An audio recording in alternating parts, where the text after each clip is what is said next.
Must be movie time. Welcome to Spectre Studios. Talk a dozen movies. Hey again, fans. This is Spectre Senence back here to do another top 12 movie countdown. This time I'm going to go over my top 12 sci-fi films. And this was a really interesting list to comprise. At first it took me a little bit to kind of remember a lot of films that I would feel like are great worthy films that kind of hit a lot of aspects here, but as soon as I put this list together, I ended up finding that there were some films I wish did make the film, did make my cut, but I can only have 12, and these 12 I feel very strongly about, and I'm going to go with them. And without further ado, let's hit my top 12 sci-fi films. And number 12. Alright, thank you. Alright, here's number 12. Number 12 almost didn't make it, but I had to put it in. It gave me a lot of love for watching this film. I still go back to it, enjoy it every day, and if you're on this channel, you know my 40K force is really based a lot on playing style off of this movie. And that movie is Starship Troopers. Yeah, it's a fun one. I know there's a lot of things that may not seem like it's a great film overall, but you know, for the sci-fi element, you know, monstrous aliens, spaceships, and soldiers with, you know, futuristic weapons and stuff, Starship Troopers definitely hits that mark. And for myself, this is based on an old book by Robert E. Hyman back in 1959, and that character was Juan Johnny Rico, was actually a Filipino character who was part of the Move Infantry in his story. With that, I really kind of want to go back and try to find these novels to check that out. But the movie itself that had Casper Van Dien playing Johnny Rico was definitely very fun, very entertaining. Also, one of our favorite actors in there was Neil Patrick Harris. So, a couple of iconic actors in that aspect there. So I did enjoy that. But you definitely should check this out. It's definitely a very fun film. And this film came out in 1997. So definitely very enjoyable. And that is at number 12. Number 11. Number 11. At number 11. Now, this film actually was always going to be in my top 12. I just didn't really know where to place it. I'm going to put it at number 11, and it kind of went off originality because this film is basically based on and had was basically a remake even of the characters and stuff like that. And I'm talking about J.J. Abrams' Star Trek. And again, as you know, there have definitely been more original films on the Star Trek franchise. There's some very clever ones that I think that are basically out there as well. But I did like the restart on Captain Kirk and Mr. Spock and the USS Enterprise in that aspect there.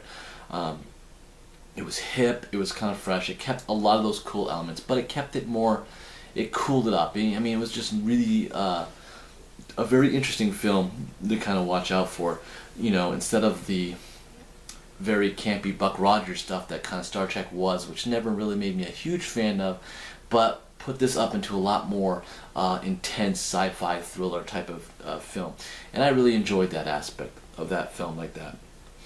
Some of the iconic actors that were in this was, of course, Chris Pine, Simon Pegg, Zachary Quinto, Zoe Saldana. They were very good for their portrayal of some of these older characters that, of course, like I said, had been played before. Film came out in 2009. So, like I said, there's been a second one that has come out since I've recorded this, and they're just still very good. They're just still very excellent. Interesting thing I found about this, you know, of course, this was based on the 1968 Gene Roddenberry TV show going from this, but this was also one of the only films that got nominated, or actually won. Won the best category for best makeup. So one of the only few Star Trek films that has a little bit of that prestige there. So again, I had to knock it down to 11 because, you know, it had a lot more to base off of and work off of to tweak and perfect, but it's still a very good film. I enjoyed it, and I was very impressed to get the Star Trek up on here because, as you see later in my list, where my favoritism lies into. Number 10. Number 10. All right, number 10. So we're at the top 10. So a little bit more of the meatier part of our list for a lot of people who do a lot of top 10s. So they may feel this is the real start of the countdown. But for me, like I said, I like to add a couple more. There could have been a couple more films in my countdown. But this is an interesting film that I'm going to put up here. And that film is, number 10 is Blade Runner. Now, Blade Runner was directed by Ridley Scott. Harrison Ford, Rutger Hauer were a couple of key actors in that. It came out in 1982. And as an earlier film, for the genre that I basically come from, this was a much more grittier sci-fi film. Very Shadowrun if you're kind of into some of the genres that I play into and stuff like that. And that made it very cool, very dark, very gritty, a very grim future, so to speak. So I really enjoyed what Ridley Scott did with this, making a very cool aspect to check into with the androids and how it could be very close to where our day and age is now, many years after this movie was produced. But it kind of fell on my list because it really didn't spawn off into anything else beyond of just being a really cult fan hit. And again, I enjoyed it. It's a very solid title. It's got a very deep story for what it is, and I think you'll enjoy it. So check that out at number 10, Blade Runner. Number 9. Number 9. All right, we're at number 9.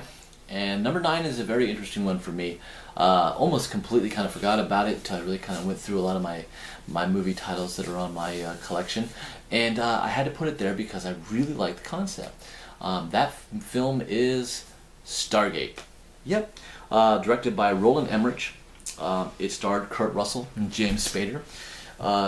What I liked about this film, which was released in 1994, was it kind of based a little bit on our own culture. How did the pyramids kind of get there? And to take that and add this cool gate element that spanned across the universe was a very, very cool concept.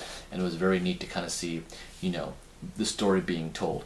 And of course this film really became very popular and has launched its own TV series going on beyond that. Nothing more in the film industry except now that if you kind of consider the ones that the same cast and crew that have gone off to make the movies from the TV shows such as Stargate Atlantis and stuff. But for what this was, it kind of did stand alone on its own part. It was portrayed a little bit more in the TV series, but the movie itself I thought was really good. I really enjoyed it. It had a cool concept with that Egyptian theme behind it. So if you haven't seen this one, you definitely want to check this out. It is definitely worth looking into.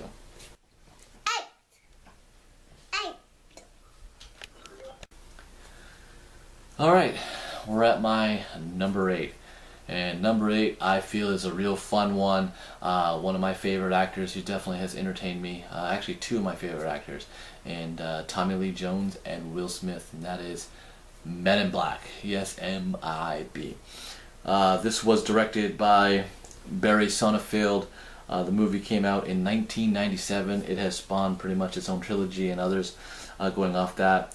Based on a comic book by writer Lowell Cunningham's The Men in Black comic series from Airsil Comics. So, a little comic book come to life. This is a very fun, kind of like Secret Society playing off of, but it had the aliens, it had the guns, and the trouble with all the things that aliens come with. Very cool, very hip, very entertaining, and also playing on the National Enquirer and stuff like that. I really enjoyed these movies. I kind of like the serious character with a very goofy, quick-witted type of character, which of course was Tommy Lee Jones and Will Smith, and the way they play off of each other. So definitely a great partnership. It is definitely enjoyable, and every single one of the installments is very entertaining. So definitely worth watching. If you haven't seen this, you definitely want to start checking out the Men in Black. Number 7. Number 7. All right, we're at number 7. Number 7 for me is a very cool, dark movie that kind of came into it, but it's definitely one of those, humanity against the machines that have become the real threat to our future and what we believe in, and that movie is The Terminator.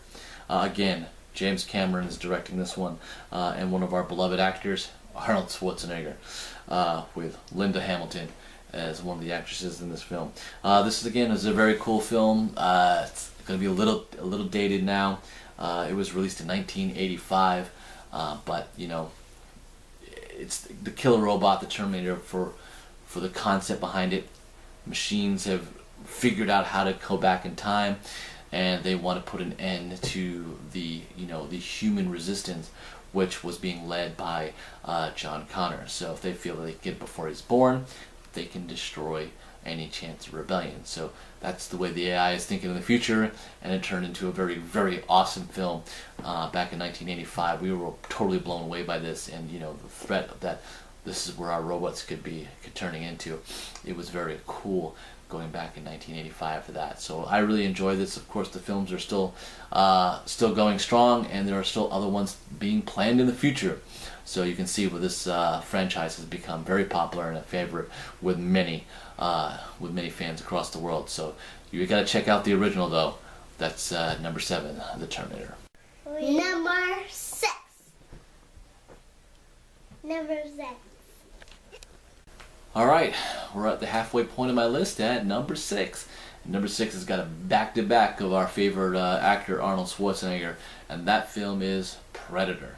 I just loved this film. It was very cool to see like this alien creature and the elements of his hunting capacity, of his technology, brought to fruition to hunt the humans with their weaponry, and just kind of like the fact that's what he wanted. He wanted people with guns. He wanted prey that could fight back. So it was, you know, kind of terror thinking to have a type of creature that was like that. You know, where we always feel that we're hunting everything else in this universe, and we're the superiors in that aspect because of what we have. This is a being that had the capacity and the desire and the satisfaction to hunting us when we're decked and armed, to think that we are invincible and we have the upper hand. Here's this creature that is very, very capable of killing us and hunting us down with quite ease. So this was very cool. This movie was released in 1987, so again the late 80s. But it was very cool. It was very awesome. I think it still holds up to time. Of course, one of our favorite former governors, Jesse the Body Ventura, was in this. One of our also cool actors that made his way in some Rocky movies, Carl Weathers. So some really good, tough, muscle guys. That was the way the 80s kind of rocked it, and these guys really put it out there with Arnold. And I really enjoyed this film, and you should definitely check it out if you haven't seen this one. Number 5. All right, we're at my number 5. This may be one that might surprise you, or you're not really familiar with it. It is also very dated. Released in 1981. This is the second installment to a movie franchise, and that is Mad Max's The Road Warrior. This was one of Mel Gibson's earlier films. A very dark, gritty, post-apocalyptic world, but it was cool. It's just really a dark world. You know, this is survival of the fittest now. You know, you group together for survival type of thing, but the bad people really are the ones in dominating this crazy world with cool, you know, now outfitted cars with guns and weapons and blades and stuff like that. So this movie was really good for when it came out, because it basically spawned a lot of these post-apocalyptic movie genres in the 80s after this, because it was just so popular, having this and football pads and stuff. So it was very cool. You definitely want to check it out for its aspect of that, and it's like I said, it's a little bit dated there, but it's still cool. I think it'll hold up pretty well, and you should enjoy it, because that's why it's at my number 5. Number 4.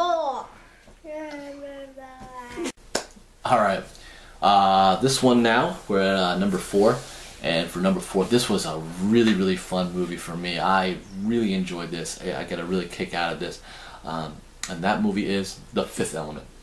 Yeah, this is Bruce Willis. Gary Oldman was in this, and Mila Jovovich. This came out in 1997. I like this film because it was the only film that really stands out to me that where the protagonist and the antagonist never meet. Their destinies are crossing for their goals each of them have for what they want to do, but they never run into each other, never face each other. And I really enjoyed that part of that film out of that. But it was still very fun. It had the typical Bruce Willis humor where he's the big tough guy, but yet quick-witted and sarcastic and still dishing out a lot of badass damage. He's able to pretty much do that. And put Mila Jovovich as an actress that can be an action star, you know. She really kind of did that and went on, of course, to do the Resident Evil films. But this was one of the ones that was very cool for her to do.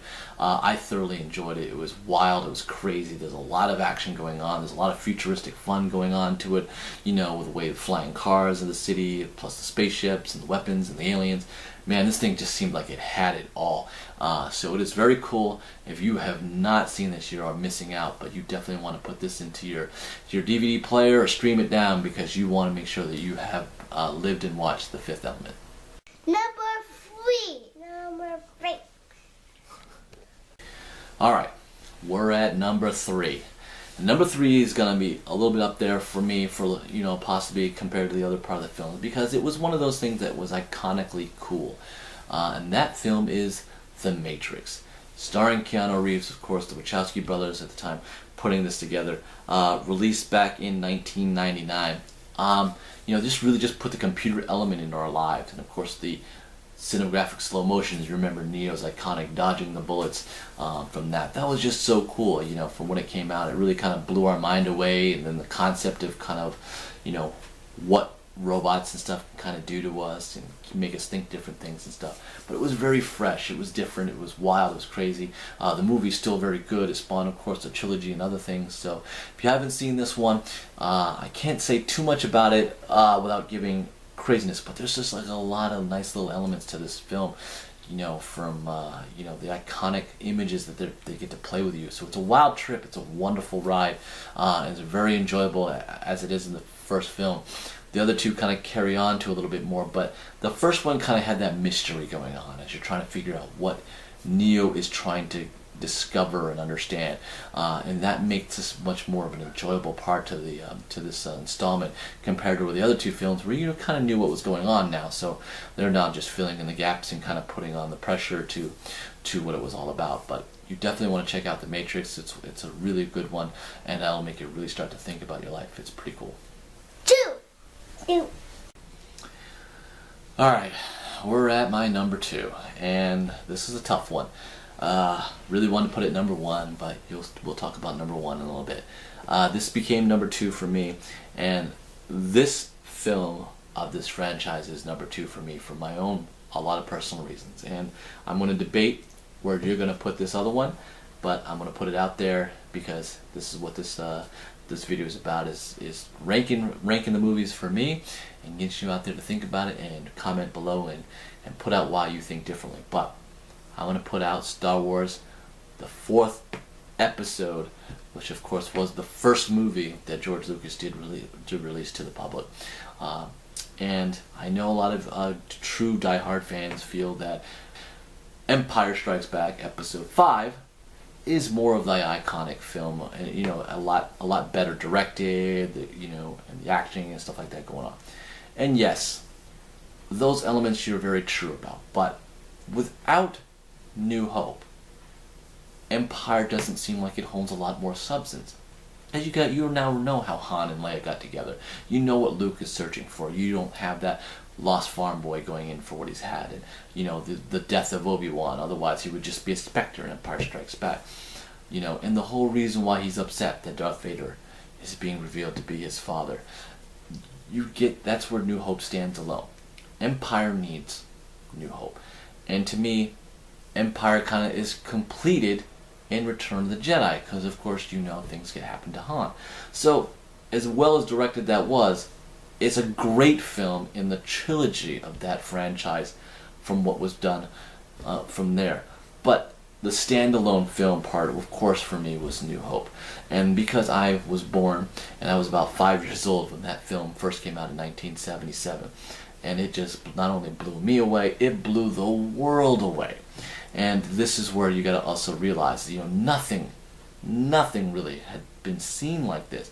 You know, it was such a far-fetched idea. If you have any historical lore looking back into what it does, George Lucas pioneered this entire aspect. You know, yes, there was some things going on with a couple other, you know, futuristic writers and stuff like that. There had been a Flash Gordon and Buck Rogers and stuff. So it's not, wasn't completely original state on its own. He basically put out that it was like a Buck Rogers soap opera, Flash Gordon type of play.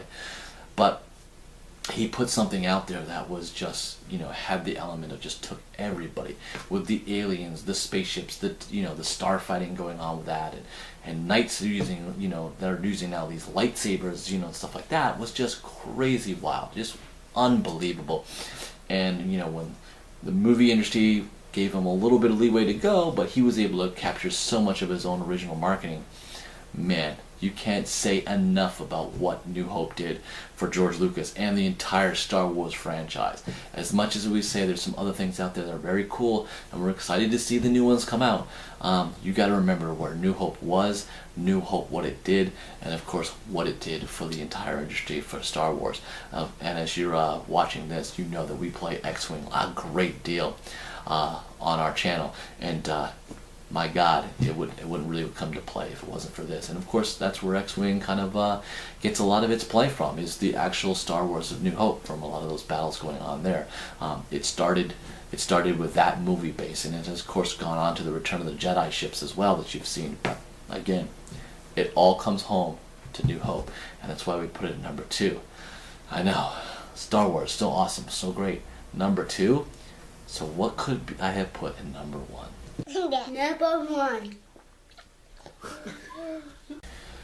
Yeah, okay, so here it is, my number 1. And I know it's tough for a lot of people to probably think about this one, but for me, it's a no-brainer. I just like the intensity this thing brought, and the maturity and the clever thought process behind it. And that's going to be James Cameron's, once again, Aliens. This is the second film of this franchise. Like I said, when I look at it, I feel Alien is more of a horror, but these two films are going to be very highly rated. When I do my top 12 horror, you're probably going to be seeing me talk more about the first film there. But that was one Alien, and like I said, it was a bit of a hunt and stuff like that going on, cool.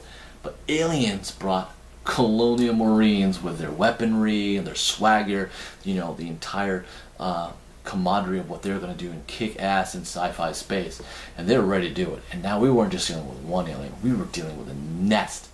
And this was a great fight, with the iconic beeping thing that you're ready for, playing off more with the android, and this queen, and how the aliens kind of come and they're being killed, and the acid, and my God, the intensity of this film was just over the top. I think it still holds water. This film kind of went on to help stretch into other things. As great as this one is, that made Aliens versus Predator because of, the type of creature that this alien is. I mean, when you look at creature construction and how well, how terrifying it is, I gotta say, the alien is one of the most terrifying creatures that has ever been made, that we have ever really kind of seen and talked about, because it has acid for blood. It's a killing machine, and not only is it going to come after you, but it's coming after you to harvest your body to make more of itself. So it becomes a nest of them. So our fear of insects, this thing embodies that type of thing, but a pure constructed killer, the stealth, the darkness that this thing has, and the pure ability that it is able to get to what we had. I mean, you're talking Marines with guns and stuff, and these creatures just come right at them and put the pressure on from the get-go. This film is awesome. It is really cool, and if you've never seen this film, I want you guys to watch this top 12 countdown, to go check this out. And you will really, really be impressed and pleased. And let's hope that we get a really strong video game to come to really make this movie worth it. I really hope that that's what happens. So this was Spectre Senence. This is my top 12 countdown. I hope you, for Sci-Fi, I hope you enjoyed it. Of course, like I said, I hope you are subscribing to our channel. I plan on doing more of these top 12 countdowns. And of course, I love to hear you guys' comment and debate to me. If I missed one, kick me in the butt and kind of remind me I should have thought about this, and down the road maybe I'll make an amended top 12 countdown to some of these categories. But again, this is all about our opinions and our love for movies, and I'd like to hear from you guys on the internet. Again, we got to enjoy these. these are our movies, and I hope you guys enjoyed the top 12 countdown. This is Spectre Senence, and I will see you guys again next time.